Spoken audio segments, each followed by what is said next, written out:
Welcome back to the channel. In today's video, I'm going to show you guys how to delete your account on the Signal Messenger application in 2021 on your iPhones.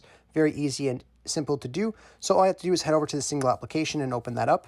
Once you're on the Signal application, you just want to go to the top left corner where you see your profile photo or your account's name. Click on that, and then you just want to go to where it says Advanced. Click on Advanced, and then right here at the very bottom, you'll see an option to delete your account. So if you wanted to go ahead and delete it, all you have to do is click on the Delete Account option at the bottom here, and then your account will then be deleted from Signal. I really hope I was able to help you guys out with showing you guys how to delete your account on the Signal Messenger application in 2021. This video does help you out. Be sure to leave a like on it and subscribe for more content. Thanks for watching.